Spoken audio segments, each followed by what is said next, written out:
انتہا پسندی کو روکو، اس کے لیے اقدامات کرو. اور ہم بھی چاہتے ہیں کہ دہشت گردی کو تو ہم روک رہے ہیں. اگر وہ کہتے ہیں کہ پاکستان سے دہشت گردی کسی دوسرے ملک میں نہیں جانے چاہیے، اور ہم بھی تو وہی کچھ کر رہے ہیں، لہٰذا جو چیزیں اس بل کے اندر درج ہیں چونکہ وہ ہماری ہی حکمت عملی اور پالیسی ہے، ایسی باتوں کو اگر قبول کر لیا جائے تو اس سے کیا فرق پڑتا ہے؟ جناب اسپیکر، بہت فرق پڑتا ہے.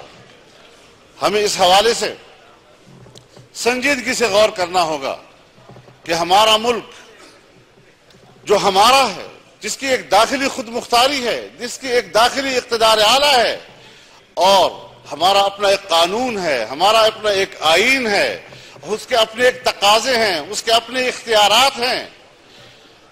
کل جب ہم اپنے داخلی معاملات سے خود نمٹیں گے تو اس کے حدود کا تعین ہمیں کرنا ہوگا.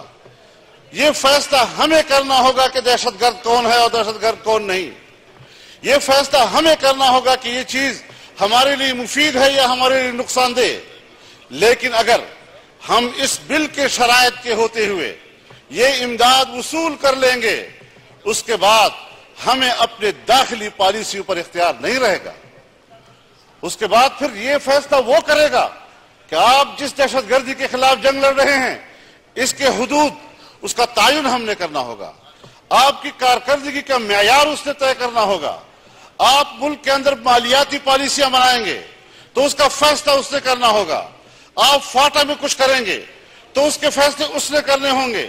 آپ ملک کے مدارس کے حوالے سے سوچیں گے تو فیصلے انہوں نے کرنے ہوں گے.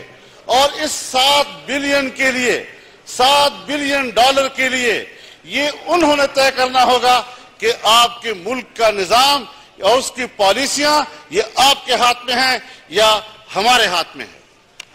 چنانچہ اس حوالے سے ہمیں کچھ چیزوں کو سامنے رکھتے ہوئے اس چیز کو سمجھنا ہوگا. پہلی بات تو یہ کہ امریکی وزیر خارجہ سالانہ اس حوالے سے ہمیں سرٹیفکیٹ عطا کرے گا کہ آپ اس قانون کی بنیاد پر دی ہوئے شرائط کے مطابق آپ نے سال گزارا ہے یا نہیں.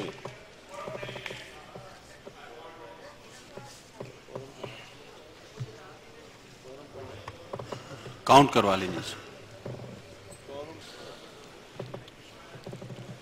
تو میں یہ عرض کر رہا تھا کہ پہلی بنیادی بات یہی ہے کہ امریکی وزیر خارجہ نے ہر سال ہمیں سرٹیفکیٹ دینا ہے کہ ہم نے جو آپ کو پیسہ دیا تھا وہ ان شرائط کے مطابق خرچ ہوا یا نہیں ہوا. اور پھر دوسری بات یہ کہ جوہری ہتھیاروں کے مواد کی منتقلی کے نیٹ ورک کا انہدام کرنا ہوگا.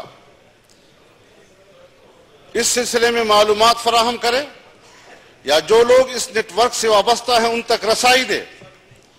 اب آپ بتائیں کہ کیا ہم اگر اس شرط کو تسلیم کرتے ہیں تو اس کے بعد ہماری فوج کے اندر، ہماری سول بیوروکریسی کے اندر کون سا افسر، کون سا ذمہ دار کسی بھی وقت غیر محفوظ ہو سکتا ہے؟ اور اگر اس تک رسائی ہم ممکن بنا دیں ان شرائط کی بنیاد پر، آپ کی پاکستان کی داخلی خود مختاری کہاں چلی گئی اور آپ کی فوج کا وہ نظم و ضبط وہ کہاں پاکستان کے کنٹرول میں رہے گا؟ شاید ہر افسر ہمارا امریکہ کی طرف دیکھے گا کہ اس کی رضامندگی ہمیں کیسے حاصل ہوگی. اور پھر اس کے بعد جب آپ کہتے ہیں کہ القاعدہ، طالبان اور متعلقہ گروپوں جیسے کہ لشکر طیبہ، جیش محمد سے بچاؤ، پاکستانی حدود میں کارروائیوں سے روکنا، سرحد پر پڑوسی ممالک میں حملوں کی روک تھام، قبائلی علاقے کے بارے میں فراہم کردہ خفیہ معلومات کے بعد کارروائی، انسداد دہشت گردی اور اینٹی منی لانڈرنگ کے قانون کو مضبوط بنانا، پاکستان کی سیکورٹی فورسز میں عدالتی اور سیاسی معاملات میں عملاً یا کسی اور طریقے سے دخل اندازی نہیں کرے گی. یہ ساری وہ چیزیں ہیں کہ جس کے بعد اس کا تعین انہوں نے کرنا ہوگا، اس کا تعین آپ نہیں کر سکتے. پھر صاحب خدا کے لیے ذرا آرام کریں، ذرا یار آپ ذرا آرام تو کریں. کورم ہے، no cross talk please, no cross talk.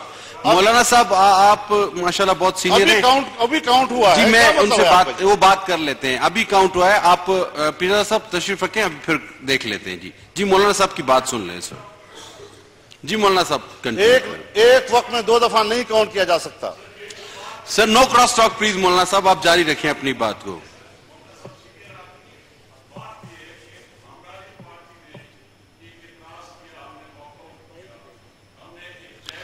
Mic کھلے